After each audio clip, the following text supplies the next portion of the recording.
Welcome back to Diamond Niners Weekly. We are live on a Thursday night talking Charlotte 49ers baseball. This is Nick, joined as always by Kevin. What's up, Niner Nation? Producer Brad. And guess what? Nobody else. That's right, folks. We're flying solo tonight. The team, they are out in San Diego. They are not in San Diego. They're in San Antonio. They are practicing. They're hitting the field for practice like right now. So after a lot of discussion, we just decided to go ahead. This is throwback night. This is the way we used to do the show back the first two seasons. And quite frankly, Kevin, I thought they'd never leave. Yeah, I know you're excited, Nick. We don't have any parental supervision tonight. That's right. The adults are away, so the kids are going to play. I'm just kidding. We love having the coaches on and getting to do some player interviews. We love that. But yeah, tonight, if you're really bored and you need your Charlotte baseball fix, we're it for you. That's what we're going to do. This is Kevin, Brad. This is season 5, right? And we did the first 2 years just like this, right? Isn't that right? Well, we weren't on Zoom, but you couldn't see us. That's yes. Right.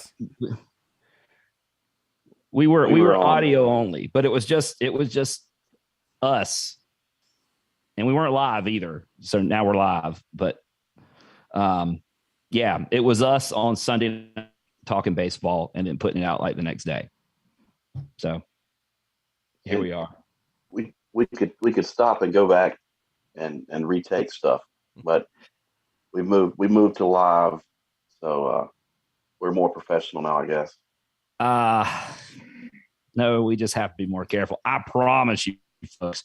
Back when we were doing just recording them, there were times where Brad just had to go edit out whole swaths of audio because we would get onto something, we would get tickled, we would just start laughing, whatever, and we're just like, Brad, you got to cut this out, and he did, and when you listen back, you can't really even tell where it happened, but there were and the stuff that wound up on the cutting room floor, Brad, was maybe that stuff still exists somewhere. We could release it as a blooper reel or something. I have to go find it, but I don't throw much away. So, Kevin, that stuff still exists. How about that?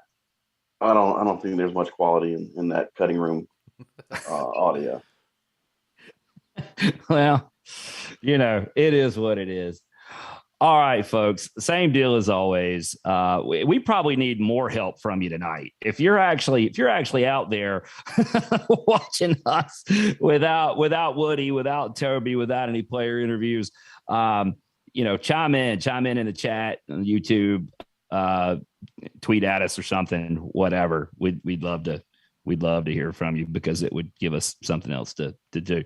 But anyway, we are going to talk Charlotte 49er baseball here for sure. In fact, we were talking about this before we went on air. That's going to give us a chance to go back a little bit.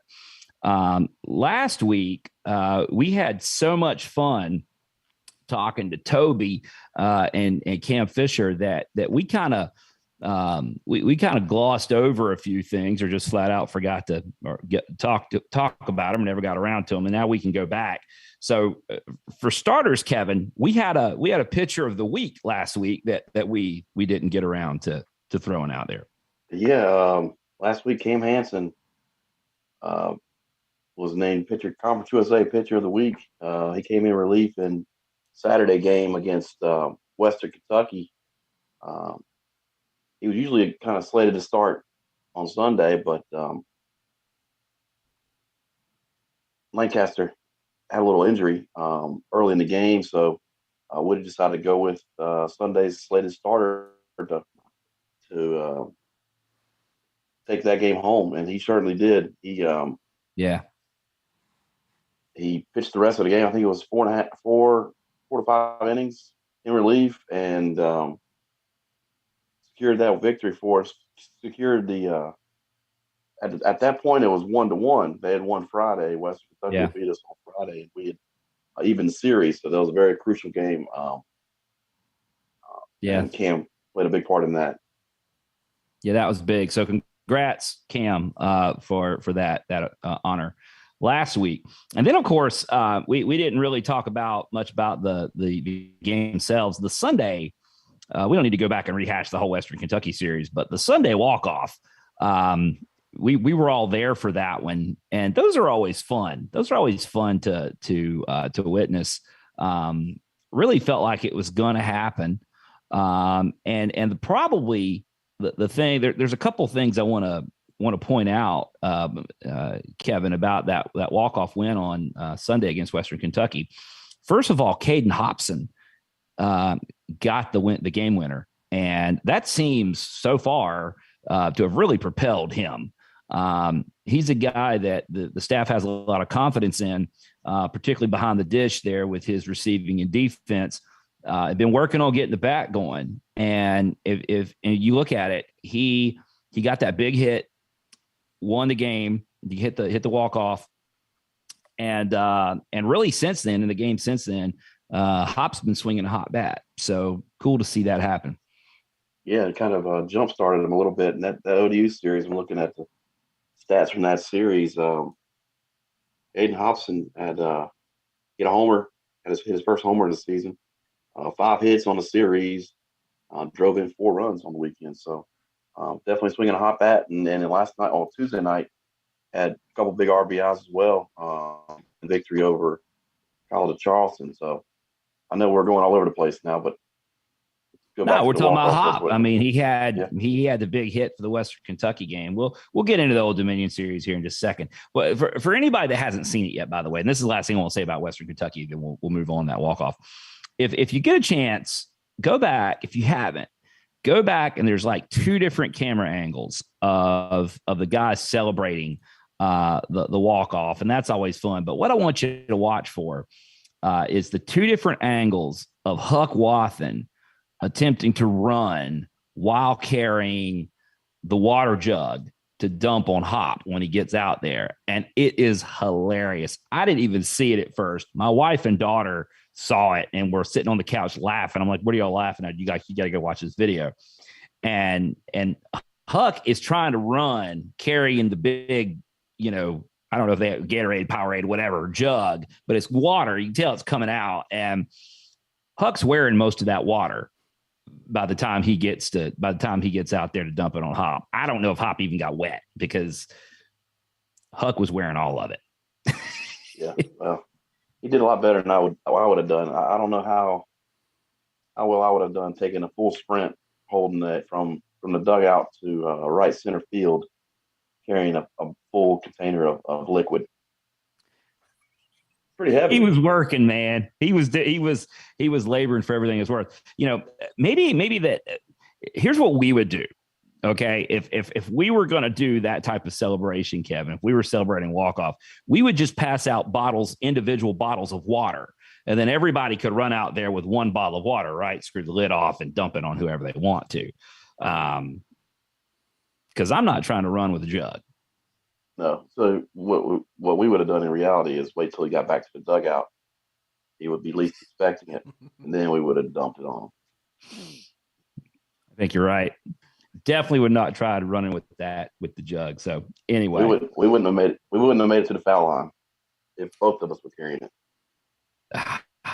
No, we'd have probably fallen, to be honest with you, and spilled it everywhere. That just would have gone anyway. Definitely. All right, let's move forward. Let's jump into last weekend because the series at Old Dominion, Kevin, was on the national radar for a lot of people. When you paid attention to what was going on as far as like D1 Baseball America, the national media that covers baseball, college baseball, there were a lot of folks paying attention to that series. It was kind of like they were waiting to see who was this was like an early test and waiting to see who was going to pass the early test. Old Dominion, for whatever reason, they always get a lot of run early in the season. And the minute they sweep an NEC team or whatever it is, whoever it is they're playing, they start getting top 25 votes. And the Niners went up there on the road and came within that much of sweeping them right out of their own building because they had to walk it off on Sunday. But the boys went up there and really outplayed Old Dominion for the vast majority of that series. They certainly did. And before we get any further, and Nick's getting excited talking about Old Dominion, I'm going to go ahead and mention that we are not officially affiliated with the Charlotte 49ers athletic department or the University of North Carolina at Charlotte. All views expressed on this show do not reflect the views of Charlotte 49ers baseball, Charlotte 49ers athletics, or UNC Charlotte. I wanted to say that before you got worked up talking about ODU and your experience. So and their stadium and the wind tunnel that they play in and their stands and all that. So the disclaimer's out there, but yes, like you mentioned, D1 Baseball was there. Shotgun Spratling was there. He's a coast-to-coast reporter for D1 Baseball.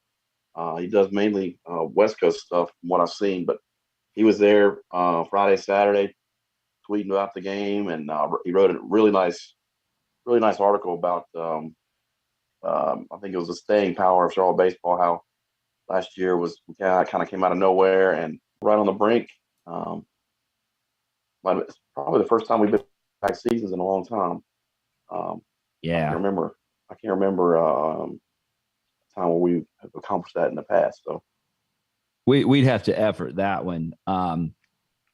You know, and then you had Aaron Fitt during the Q&A talking about Charlotte baseball and potential ranking and basically, and really, folks, I mean, stay tuned. If you want to hear us give D1 baseball a hard time over something, stay tuned because we're going to before the show's over. We've already got that subject picked out. But as far as the polls go, I mean, it's fun to be ranked in the Baseball America poll and any other poll, right? But when you look consistent, as far as consistency and like the polls and who does a good job with it, it's really D1. I mean, for my money, the D1 baseball poll is the one that if you can only pay attention to one, you pay attention to the D1 baseball poll. That's just me though. Feel free to disagree with that. Well, we pay attention more because we subscribe to them. They seem to give us more coverage than other publications, but they have great coverage. They do a great job of covering the game of college baseball. So it's well worth a subscription to them. If you love college baseball like we do, and they've been covering Conference USA quite a bit. And I think it wasn't one of us, but someone, a Niner fan, did send a question in about why the Niners weren't ranked in the poll. It was not one of us, unless it was producer Brad. I was wondering it, but I didn't send it. How awesome is that? This Charlotte baseball thing starting to get out of hand because the D1 guys are getting peppered with when you're going to rank Charlotte questions, and it's not even us. And people are tweeting. People are live tweeting games, and it's national publications. It's not us. Yeah, somebody. There's somebody tweeting about a baseball game, and it's not us, and it's not Joe Templin, and there's like somebody else tweeting about a Charlotte baseball game. These are amazing times to live in, folks. So thanks for that disclaimer, Kevin. Yeah, that was good. I mean, no, it was right. You're right to put that in there. You know, and I just want to say, I mean, this is before we talk about the games. You know, if you haven't been paying attention or you missed it because it just came down, really Tuesday during the midweek game that Conference USA has reached an agreement with Southern Miss, Marshall, and Old Dominion, who are leaving for the Sun Belt. Charlotte's leaving for the American Conference, but not until after next season. But those 3 Sunbelt bound schools are going to be leaving June 30th. So what that means is that that trip that we just took to Old Dominion, to Norfolk, unless we play them out of conference at some point, that's the last time we're going to Norfolk. Later on is the last time we're going to Marshall to play at the Huntington YMCA. Looking forward to that. Kennedy YMCA. Sorry, the Kennedy family. We got to get our branding here. The Kennedy Family YMCA. We'll talk more about that because I'm going up there just because I just want to see this, playing D1 college baseball at a YMCA. Anyway, this weekend in Norfolk, and if you haven't been up there, their ballpark, I mean, they're on the coast, right? So the prevailing winds coming off the sound there, coming off the bay, basically blow out. So that's a sort of a continual condition. But then, Kevin, 2 years ago, was it over last off season, the university built a chemistry facility, a chemistry building out there, basically in center field, and it's kind of wedged sideways. It's kind of cockeyed, if you will, but it creates this wind tunnel blowing straight out to right center. And if you look at that Old Dominion lineup, they have left-handed, it's like an old man softball team with a bunch of lefties. They hit fly balls to right field all day long. They're very good at it. And so they're a team built to hit balls out of that place. And you saw that. It's crazy out there. We were playing our outfield, particularly Fish out in the right field. We were playing guys back all weekend long, because if a fly ball gets out in that wind up there, it's going to go. I'm sure that somewhere has something similar somewhere in the country, but I haven't been there. It's a jet stream. It's a wind tunnel, and they're very good at using it. I mean, good on them. I mean, they did. The baseball team didn't build that chemistry building. Yeah, it's pretty much the Coors Field of Conference USA. 17 home runs were hit between the two teams. We had 8. They had 9 over the weekend. So, it's like the Coors Field of Conference USA. We definitely took advantage of it too. We put up some big offensive numbers, just like they did as well. So, I would just, if I was a pitcher, I'd hate to pitch there every week. If I was a high school arm in the state of Virginia, I don't know why. I don't think I'd want to pitch there. On the other hand, if I was a big lefty bat, I'd be walking on there if I had to. because you're gonna rack up some numbers there. Let's see. I got a comment coming in. Blacksburg, Virginia, is apparently another wind tunnel. I have not been. I've been to Blacksburg, Virginia. I have not been to their baseball facility. And apparently Coach Bick is tweeting boom during the show. So he's there at practice, and Toby is taking commitments from players at practice, probably with his earbuds in, listening to this, laughing at us, running practice, on his phone, taking commitments from players. Coach Bick never sleeps. Yeah, we got another commitment. It looks like we'll have to research that a little bit, but yeah, we'll effort that. He says he listens later on. He listens when it comes audio. So that's right. He does listen later. So Coach Bick, when you get a chance, call us, whatever, give us heads up. whatever, something. Holler, Coach Vic. You're breaking news. We want to know what it is. He's back in Texas too. And, well, I mean, if Toby's back in Texas, then Toby's living it up. Oh, and Feet Davis says it wasn't him that asked the question either. So I don't know. We got to go back. We got to find out who asked that question. I'm assuming we're talking about the D1 Q&A question. So it wasn't any of us. It wasn't Feet. Let's find out. But that Friday night game had a couple interesting things. There's some themes emerged from the weekend right there on Friday night. One, Niners score 11 runs while only giving up 4, and Niners starting pitching burned some innings. We did not use very many pitchers this weekend.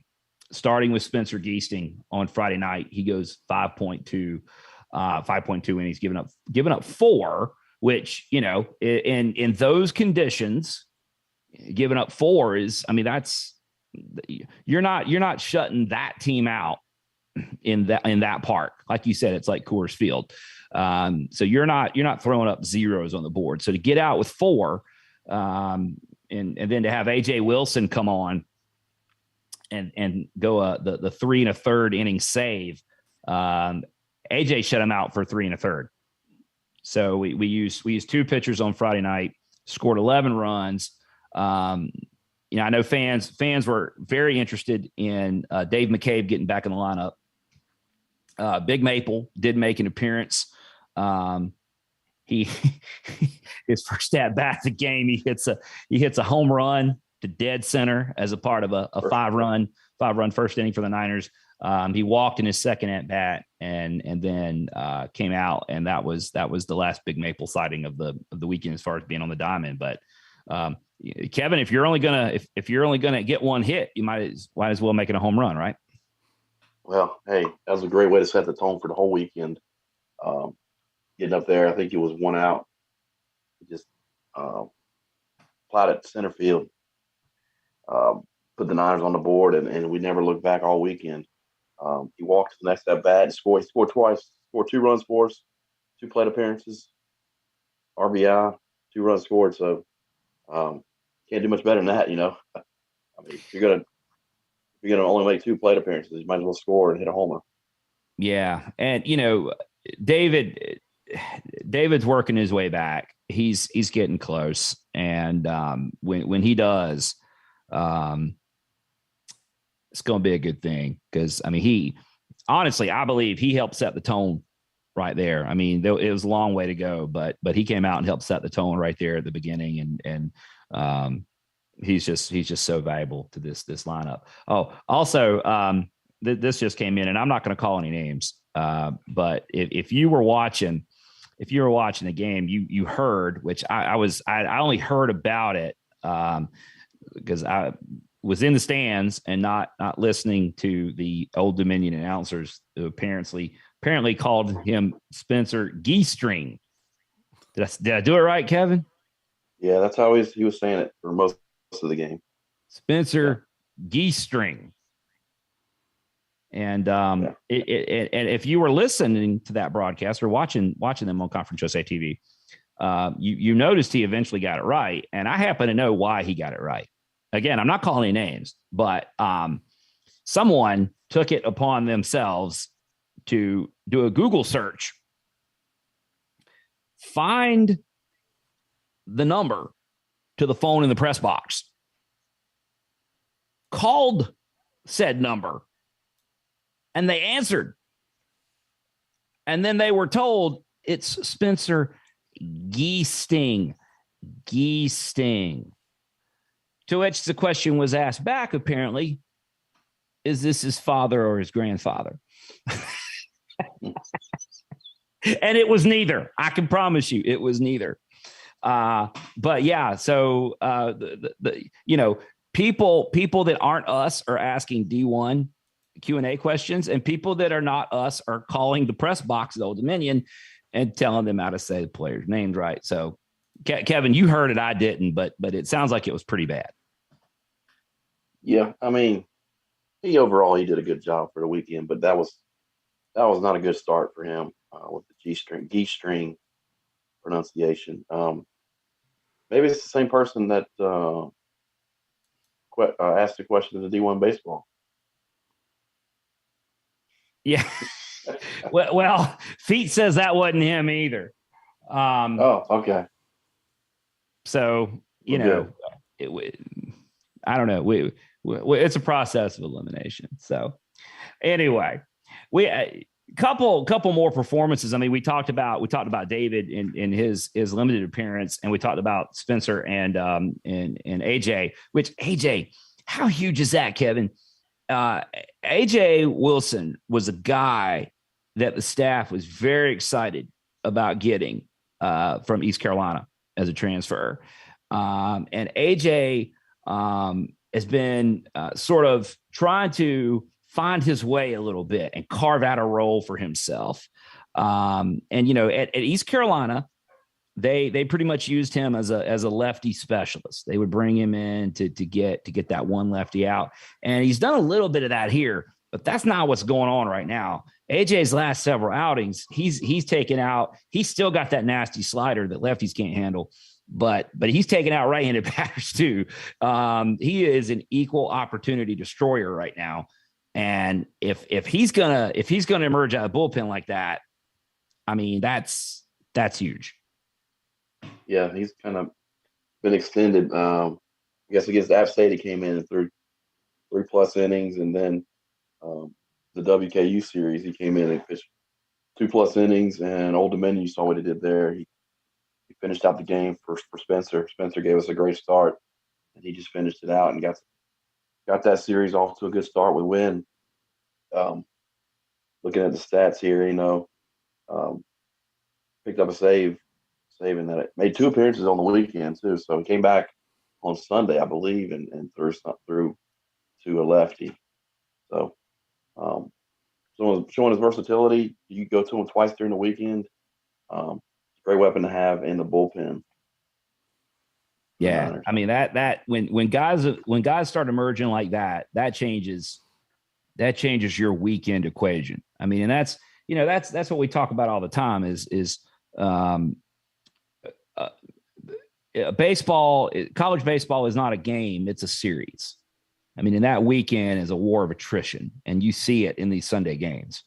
And when you have starters extending, like Goose did to start with, and then AJ able to come in and do his thing and even come back later in the weekend, that's a difference maker.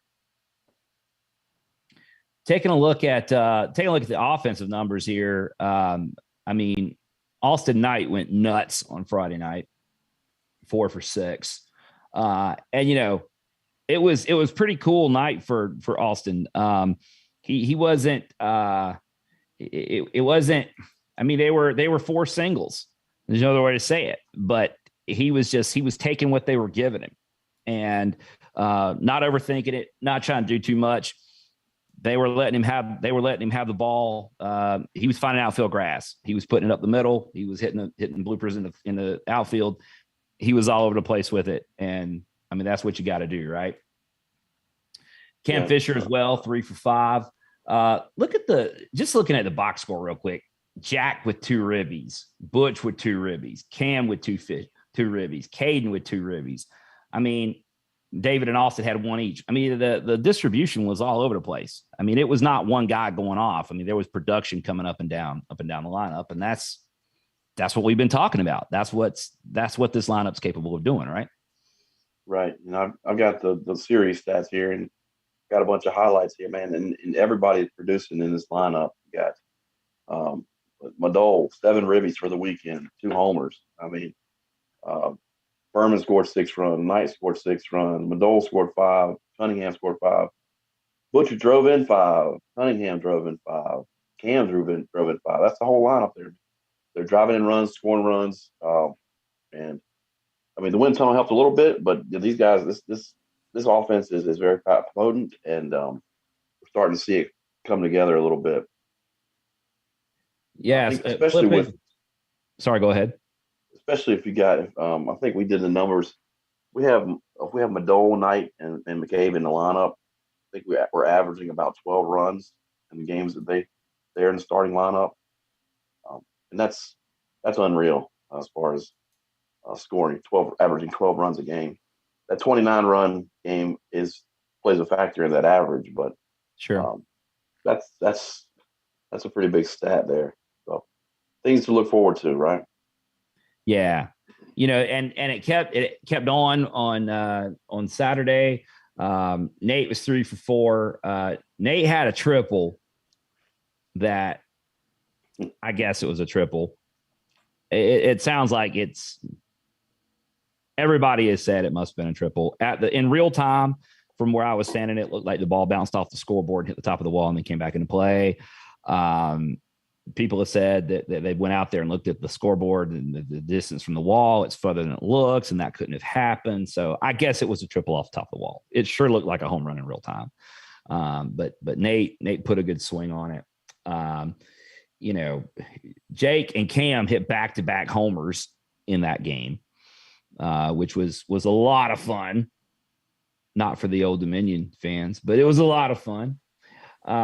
Just all around. I mean, Butch 3 ribbies, Cam 3 ribbies, Jake 4, Josh had 1 in that game. Cool thing happened. I can actually provide a little content here, Kevin. That you might not get anywhere else.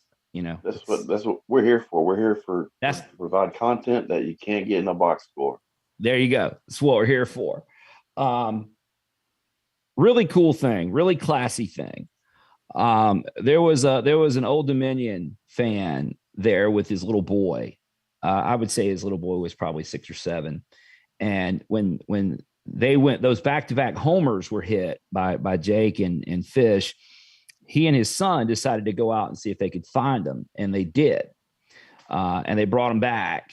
And at the time, Jake's parents were there this weekend. But they weren't at the table. We were over there in the rally alley, which we can talk about in a minute. But we were over there in the rally alley, and he walked up to us and said, "Would y'all like these?" And he has 2 baseballs, and I'm just kind of like looking. I'm like, no. He literally, his first question was, "Would you like these?" And I'm like, no, I don't think so. And he's like, "Well, these are the home run balls." Oh, why didn't you say so? I'm like, well, one of those. The guy that hit it, his parents are sitting right here. And I'm sure they would love to have it. And he had Fish's ball as well. And Fish's dad was traveling on business, but we got that ball to Fish after the game. So those guys got those balls to take home with them, do whatever. They're at least their parents. Really classy by that guy to go and do that. He didn't have to do that. And he and his son went and retrieved them and brought them back. And that was cool. So there's a fun story from the road. Yeah, and a positive ODU fan story. That's great. You love to hear stories like that, especially when you go on the road. You're not always treated well as a player when you're on the road. We contribute to that at our stadium, but you don't treat people well. No, I mean, I treat everyone well, but there's. I'll say this. So before we talk about Sunday, the things were a little tense in Norfolk this weekend. And I don't really even think it had anything to do with baseball, to be honest with you, because there was a fairly healthy Niner contingent there all weekend. And so if you've never been to the ballpark at Old Dominion, they're raising money right now to replace what they have. Because the stadium itself is all bleachers, no seat backs. It's, it is what it is. But they have this cool patio down the right field line there called the Rally Alley. And it's basically right outside the visitor dugout. And there's a concession stand there selling with a grill going, selling burgers and dogs and all kind of stuff. fries, funnel cakes, soft drinks, beer, water, whatever. And all these tabletop or like bar top tables and everything, right? Just like right down the right field line. Cool spot. It's honestly, it's the kind of thing that would be cool if we had that at the Hayes. I mean, if I would absolutely 100% sign on to have a similar facility at the Hayes. And they fill it up too. I mean, more than just, you'll look at, if you see the Old Dominion, if you like saw their stands on a game, you would think, man, there's nobody there. Well, there's probably 250 people in the rally alley and they're packed in there. Well, that was part of the issue. Our group was there and they're strong all weekend. And what they fail to realize is that they had lives and things to attend to, and we didn't. So as soon as we showed up early and got the best tables. And so we were all posted up like 2 and 3 tables and just rolling in there. And they rolled up there to like get their usual spot, and we'd taken it over. So I think maybe they were a little upset about that. Maybe. Well, you guys had to set the tone in the stands for the weekend. Like Dave McCabe set the tone at the plate. I mean, you got to get there early and stake your claim.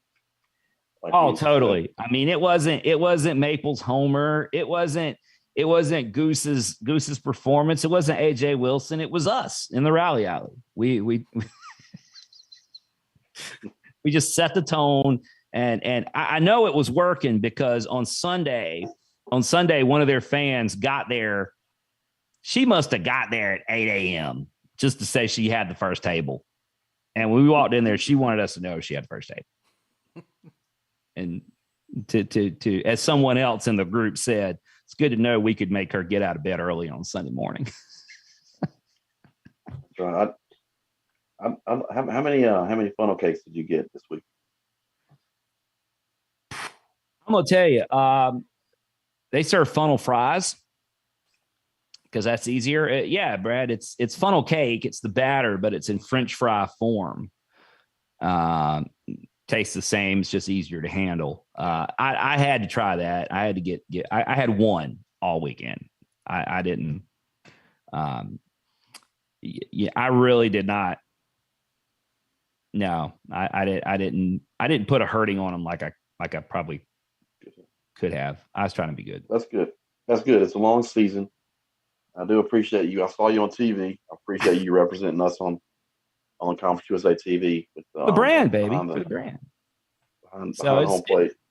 It was good. I will say this. My daughter and I spent the weekend there.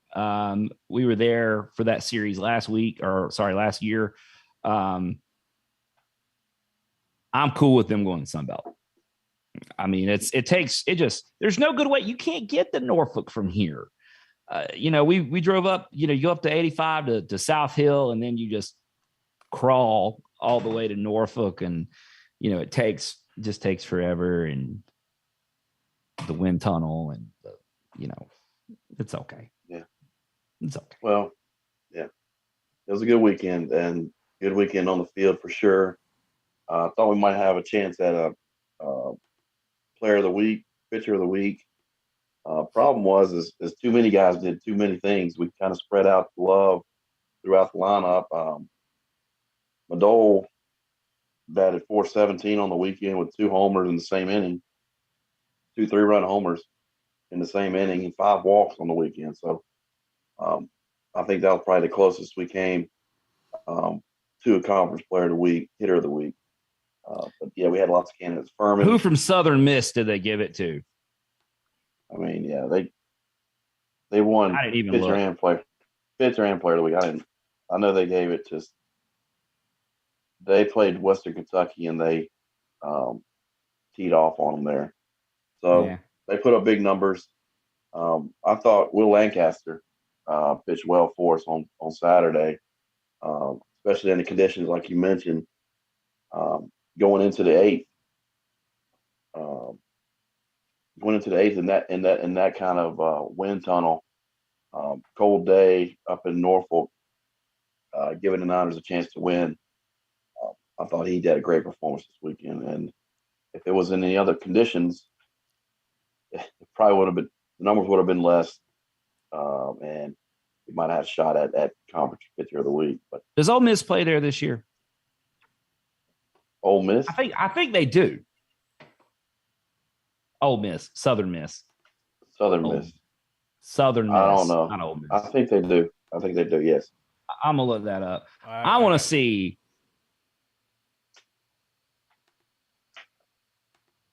What? I said I got it. If my Oh, you got it. Okay, I'm. We have praised D1. Hold on a second. We have praised D1. Let's talk about Warren Owen for a minute. Warren Owen, why are you full of pop-up ads? WarrenOwen.com is a pop-up ad a minute now, and I don't dig it. I just closed the window. It was giving me too much trouble.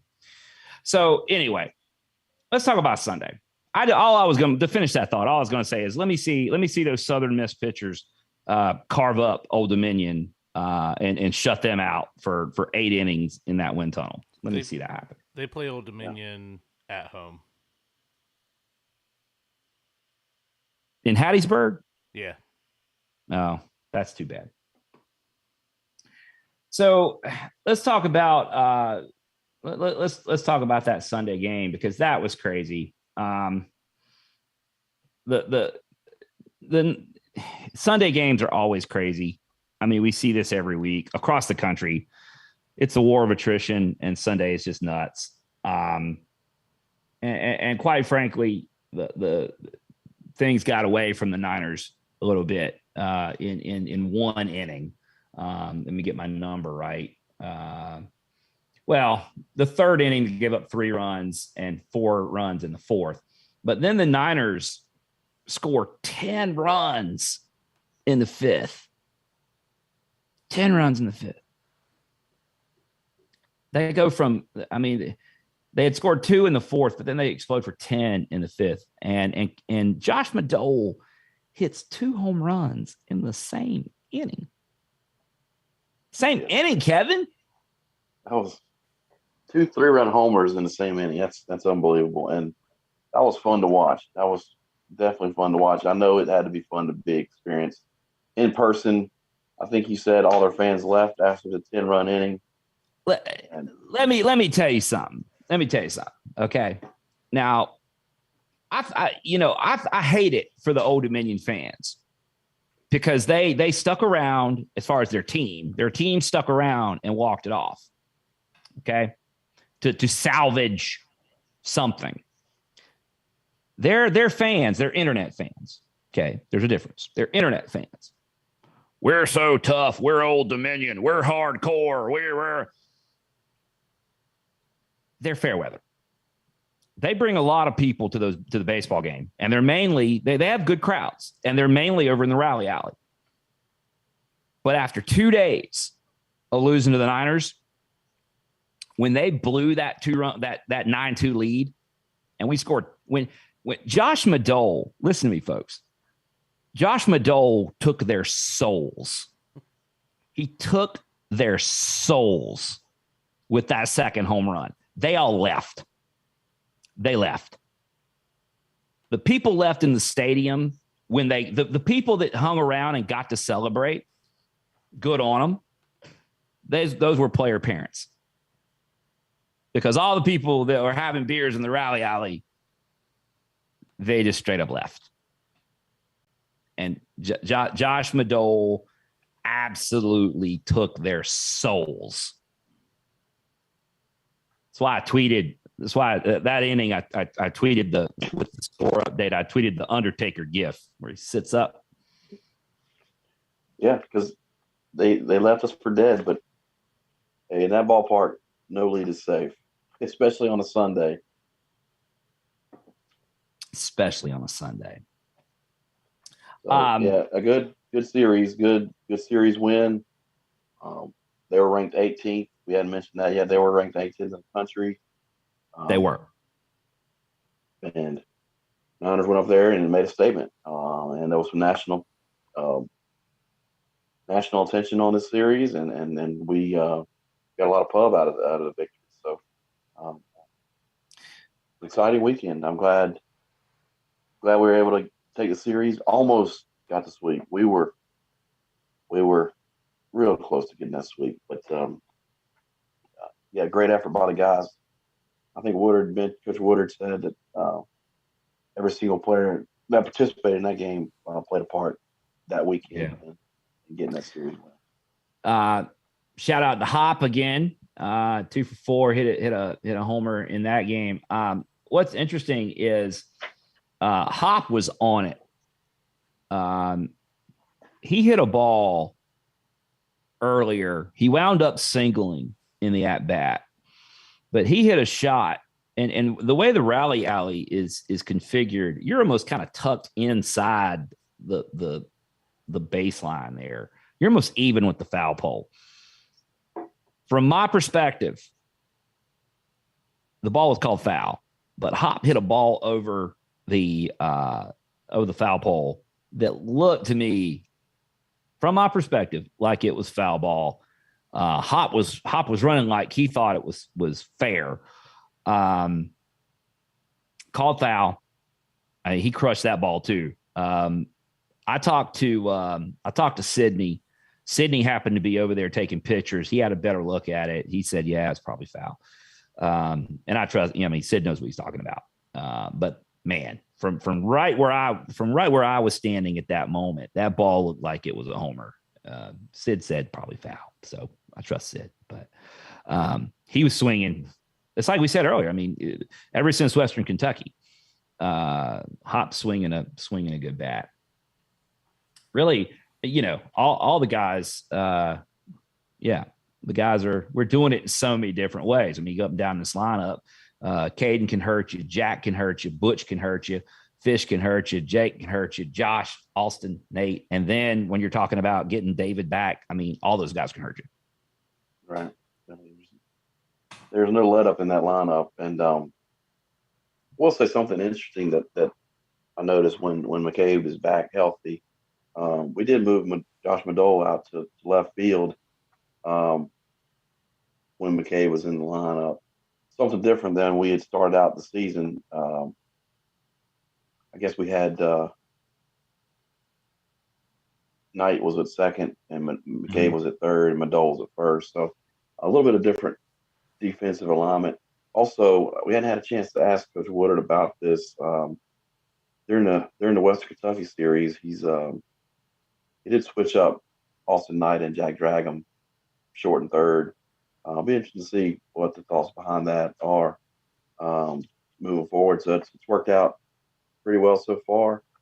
So we'll see how it goes. I'll have to ask about it next time. So before we start talking about this coming week or this week's action, just quickly before we move on, got to talk about Quentin Martinez on Sunday. 5 innings pitched, gave up 1 earned run, ended up being the walk-off run. Andy Garriola, right? Garriola hit the walk-off, and Garriola is one of the dudes. Some of their dudes need the wind tunnel. Garriola's not one of them. He's a monster. He can swing the bat. He can swing the bat with Fish or David or Butch, whoever. But Quentin goes 5 innings, strikes out 5, only walks 1. You can see his confidence has been growing too, just kind of like in step with AJ's. As far as just immediately coming to mind, there's some other guys emerging too. But right now, you see AJ as a lefty and Quentin as a lefty. Those guys are really emerging right now, and they're playing good ball. Yeah, it seemed like Old Dominion had a little difficulty hitting off lefties this weekend. We threw a bunch at them, that's for sure. We threw a bunch at them, and Quentin came in there. He did the job for sure. And another quick thing, he got two pickoffs, two huge pickoffs that ended innings, I think, to get out of innings. So yeah, they had trouble with the lefties, and Quentin was one of them. Great performance on the weekend. 5 strong innings out of the pen and 5 strikeouts. So.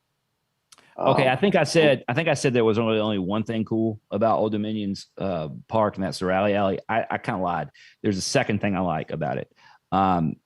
You can get under the stands. It's a place to watch the game, and you can stand behind home plate, ground level, and watch. And I stood down there and watched AJ Wilson's slider, and I mean, I can't even imagine being a lefty in the box because it's coming right at you.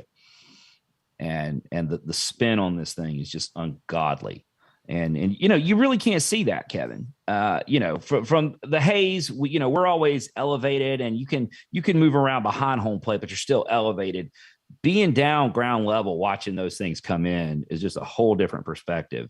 And if I was a lefty in the box against AJ Wilson, when he let that thing go, I would probably be on the ground, just convinced it was coming right at me. And then as I'm laying there in the dirt, I would hear Blue say, "Strike one." Oh man, you probably headed on back to the dugout after that one. Yeah, I just leave. I don't. That's fine. Blue, you know it, and I know it. Just how you know now you don't have to throw the 4 pitches. You can to do the intentional walk. Intentional walk. I got an intentional strikeout. Yeah, I'm calling for an intentional strikeout. Look, you know it. I know it. I'm not staying here. I'm going back to the dugout. We just invented the intentional strikeout. I'm probably the only one that will ever use it. But to your point about the pitching in general, Old Dominion got theirs. But how frustrating was it for them to continually hit solo homers all weekend? I mean, it was the game-winning homer on Sunday ended up being a solo shot. I think they had 1 2-run homer, and everything else was a solo shot, and that's attributable directly to the walks. I mean, we're not giving away much. Yep. Yeah, lack of walks, and yeah, that's crucial when you mentioned slow pitch softball earlier.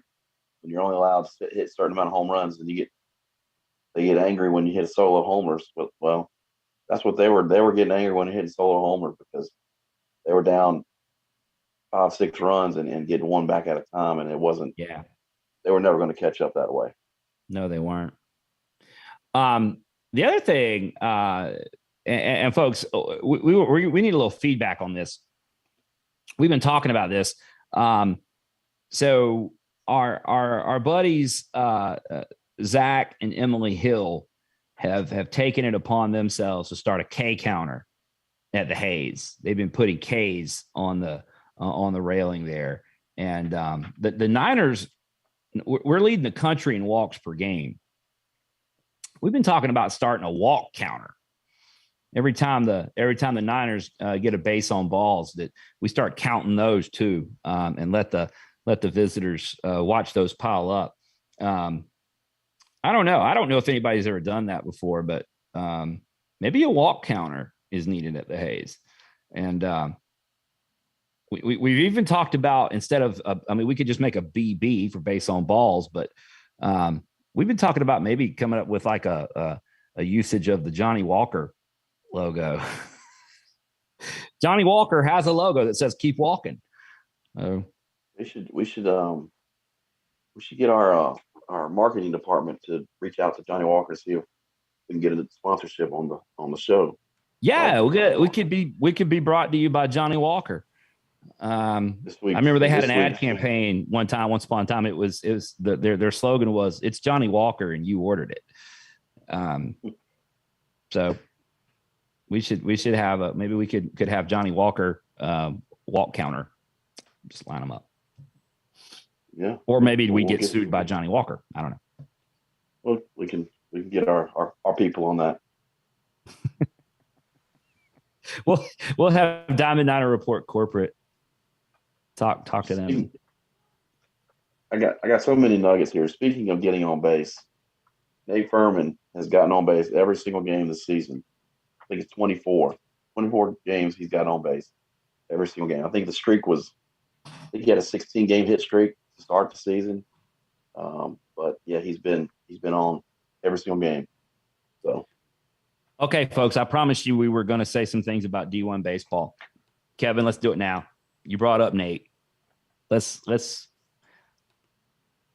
Okay, I don't want to dwell on this too long. I don't either, but let's comment. Let's do it.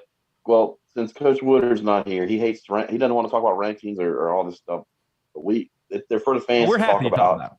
And we're fans. We're talking about this stuff. So, D1 baseball had their week 6 power rankings of their position player rankings, and I think McCabe was one of the first basemen selected, top 30. Nate Furman was top 30. Austin Knight was top 30, shortstop. Anyway, Nate Furman was ranked 12th, which we thought was a little bit too low, and especially considering, well, the Old Dominion second baseman was at 8, and Nate Furman's at 12. So I think Nate Furman's like 100 points better than average, 100 points better than about everything, and a better defensive second baseman. Yeah, he can throw it to first base. But yeah. There is a 0% chance that Nate Furman is not better than Carter Trice. I'm sorry. 0%. Anyway, that's crazy. That's crazy. And then, Kevin, they keep releasing rankings, and early today, they released the top 100 outfielders. Right. And I looked through the list about 3 or 4 times, and I didn't see Jake Cunningham or Cam Fisher in there. And looking at some of those numbers on those guys, they belong up there in that mix. I know our team doesn't play for stuff like this, but it's just for people like us to talk about. But yeah, I think they missed the boat on those rankings a little bit. But overall, it's nice to get the recognition for the guys that are getting recognized. But Jake Cunningham, 961 OPS, range for days in center field. 10 stolen bases. Runs all over the place with his glove. Cam Fisher, 1036 OPS. 11 doubles, 6 homers, 26 ribbies, 420 on base percentage, 616 slugging. Not in the top 100, but Davidson College has 2 outfielders in the top 100. See, that's why I had a disclaimer out there at the beginning of the show. Folks, to paraphrase the late, great Rick James, cocaine is a heck of a drug. Yeah, you're right. Yeah. Jake Cunningham and Cam Fisher are top 100 outfielders. They are. And Nate Furman is a top 10 second baseman, particularly in light of some of those ranked ahead. I agree. Yeah. And yeah, it's nice to be recognized on those things. Obviously, we have some beef with a little bit of their rankings, but I appreciate their coverage and appreciate them putting our guys on there when they did. And we'll see what they come out with next week. We still love them, though. We still love the guys at D1. Still listen to their podcast. Still read all their articles. Everything. Still subscribe. All of that. But no, sorry. All right, we got that off. We got that off our chest. We could have never done that with a player guest or coach guest on the show. Yeah. Imagine us sitting there with Jake. So Jake, we think D1 baseball is on crack because they don't have you in the top 100. How do you feel about that? Those guys are so modest, and then they wouldn't know what to do. No, we wouldn't do that. I told y'all this is throwback night. We did 2 solid seasons of this, win, lose, or draw. We were reacting to baseball Sunday night. I mean, this was, this was what we did. Some other news for you is Diamond Niners headquarters has been looking at the Johnny Walker sponsorship, and it's the 3rd question on their website about whether you want to sponsor, event, or charity. So there is a form for us to fill out, but it doesn't look good reading through what they're asking or what they're saying. What do they want? Well, they just said we get a lot of submissions, and so you better be really good if you're gonna get our attention. Basically, we'd have to cut a lot of red tape on campus to do that anyway. Come on, we get a lot of attention.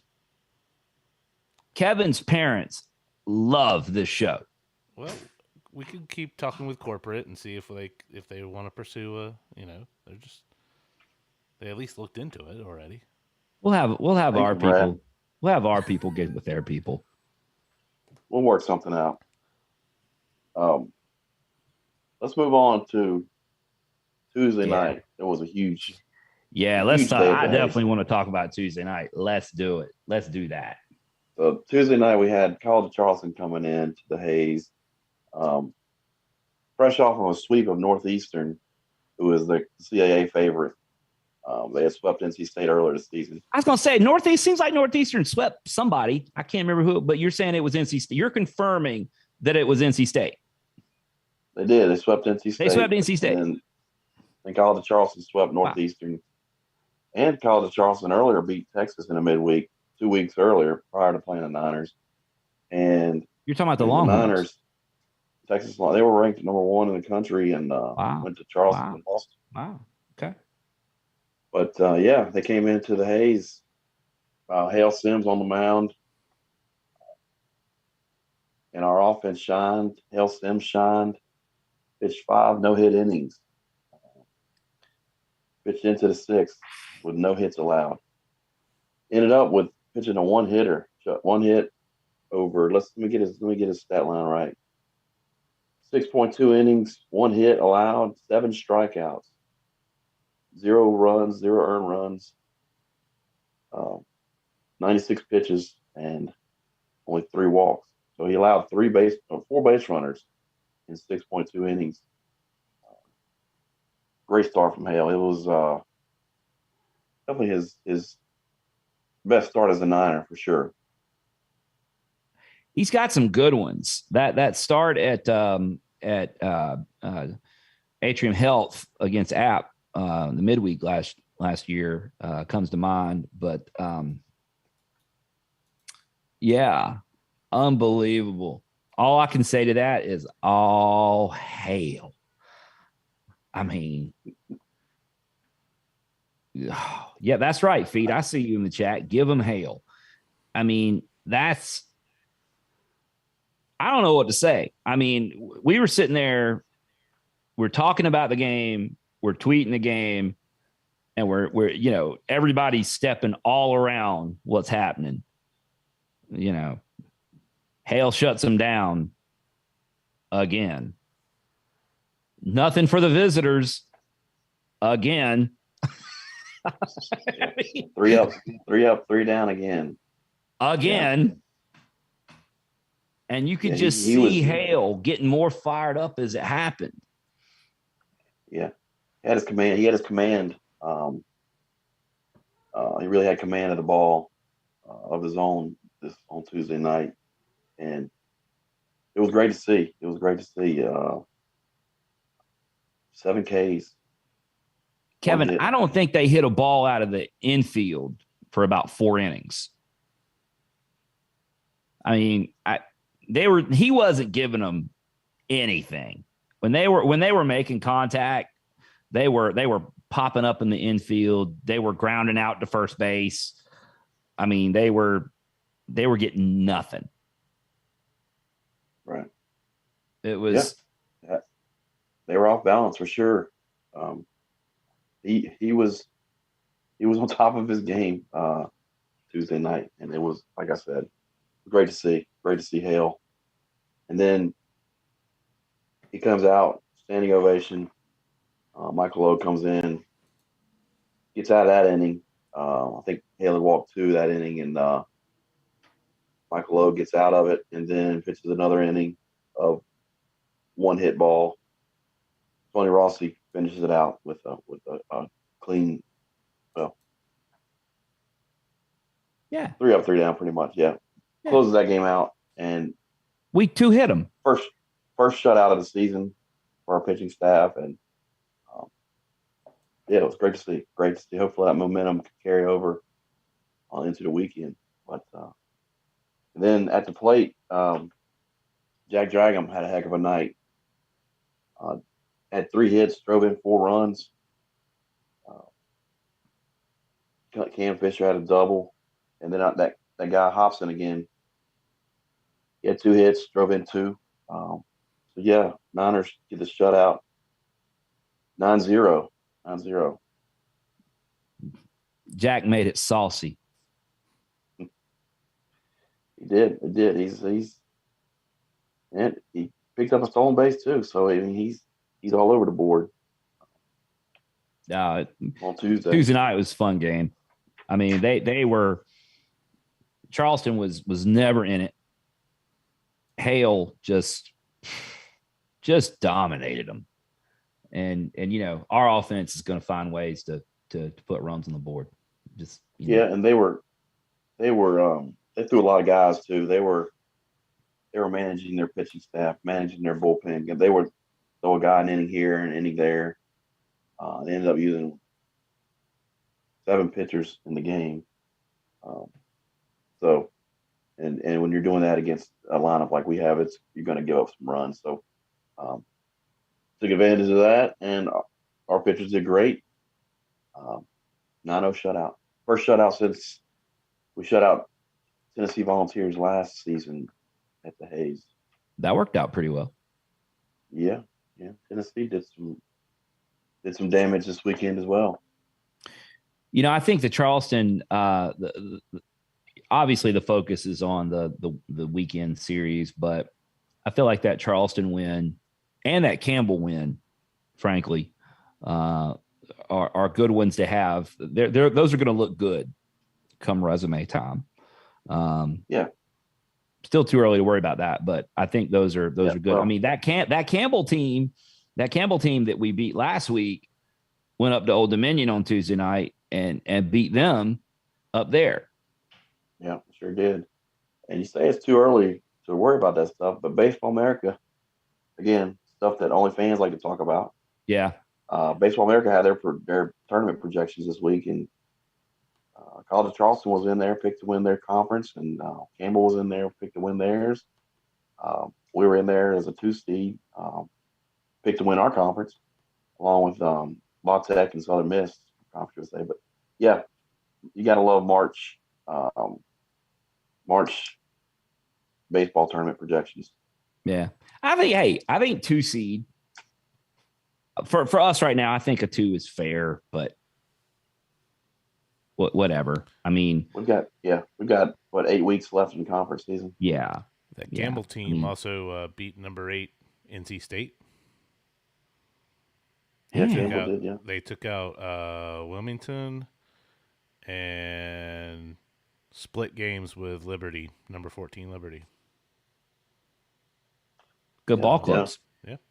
Yep, and another game that's gonna pay off in the end is that UConn win. Yeah, UConn win, and South Florida's playing well right now too. So we've got a lot of good wins on our belt. Yeah. Unfortunately, Louisville's playing great ball right now too.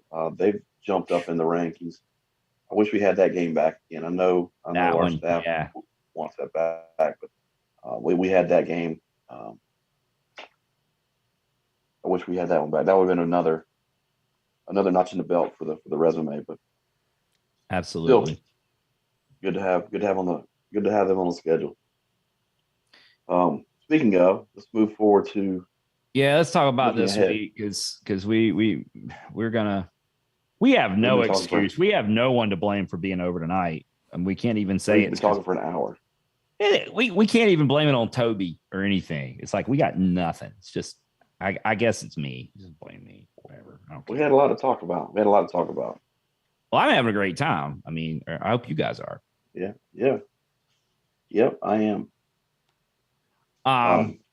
Let's talk about the week ahead. We got 3-game series starting tomorrow. The guys are probably getting off the field right about now in San Antonio. Friday, tomorrow night, 7:00, Saturday at 3, Sunday at 1. All of that is on Conference USA TV.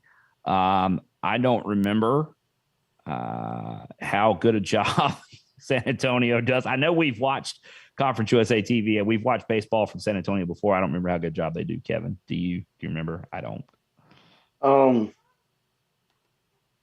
I do remember. It wasn't fantastic, but a lot of folks are stepping up this year as far as broadcasting. I know we've added a camera or two. Mm-hmm. We had a center field camera on Tuesday night. The broadcast looked really good. I pulled it up on my phone during the game. It looked great on the ESPN broadcast we had on Tuesday. But so UTSA is going with us to the AAC. They have a little bit higher standards as far as the video and video production stuff.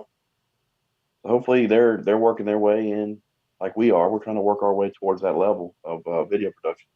I think we've done a great job this year. Hopefully UTSA will be on that level.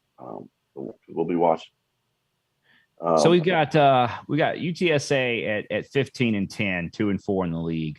Last weekend they lost 2-3 at FAU. Had an interesting week this week though. They beat Incarnate Word on Tuesday night, but then Wednesday night they went to TCU. They went to Fort Worth and beat the number 11 Horned Frogs in their own stadium. 2 midweeks coming into this series. That's interesting. So they were clearly trying to manage arms, but they got the W in Fort Worth. So that's a nice setup coming into this weekend for us, having them just have beaten TCU. Yeah, good win for the conference. I wouldn't look. They threw 5 pitchers on Tuesday and 6 last night. So they used 11 pitchers. They tried to minimize the work. So they'll probably have everybody available, I would assume, this weekend. But yeah, that was a good win for the conference. They played 2 conference series like we have. They beat La Tech in the Friday night game. They beat La Tech in their Friday night game. La Tech's a really good team. And then their other win was a Sunday at FAU. So, and I think the 2 games they lost to La Tech were one-run games. So they're going to be a tough team for sure. I know there's Friday night starter, a righty, Luke Malone. He's got the lowest ERA in the conference at 1.17. So he ranks 16th nationally in ERA. So they're Friday guys. So we need to wreck that. Yeah, we need to put some runs on that guy. So yeah, he's at 1.17 ERA looks pretty good. And then Saturday they go with another righty. We're Garago. His ERA is about 7 points higher. I think it's pronounced Geestring.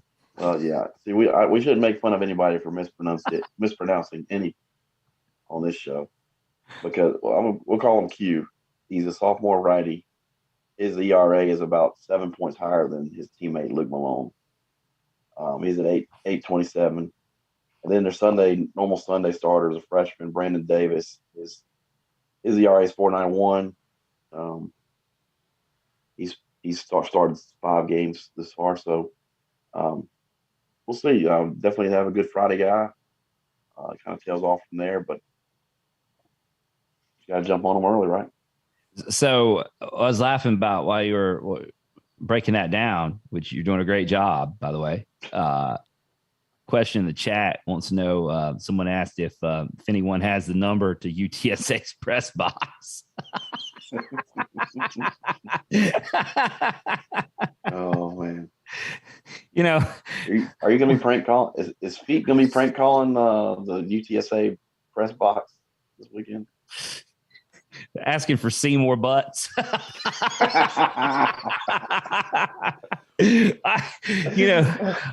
I gotta tell you, I was laughing so hard because I'm like, what are the chances that one, you could find, well, they had a phone in the press box, which I heard it ringing all weekend after that. One, that they have a phone. Two, that you could find the number on Google. Three, that they would answer it. Well, I think I'm going to Google it tonight. See what. Well, usually in the media guide, they have. I think they have our press box phone number in our media guide, our game notes and all that. So maybe we'll call our own press box to see what's going on during the game someday. I know why. I mean, I get it. Like back in the day, you used to call the press box to check the score, like other, that's the way you got that information. I mean, think about Bull Durham when the lady's on the phone with the press box and wherever they're on the road and the guy's sitting there with the piece of wood that he hits, and calling the game. That's a single right back up the middle. And he's just sitting there. I mean, I get that the press boxes had phones, but I'm just surprised they still have them, I guess. I don't know. I'm glad they do. I'm glad they do. I'm glad they got the Spencer Geesting's name pronounced right. and they better act right tomorrow, because if not, they better disconnect the phone. We're gonna have Niner Nation's gonna be calling the press box. I love UTSA. I love it. I think I got it right here. Hold on. Well, we'll tweet out the phone number to the press box for everybody. Nope, sorry, wrong. Not yet.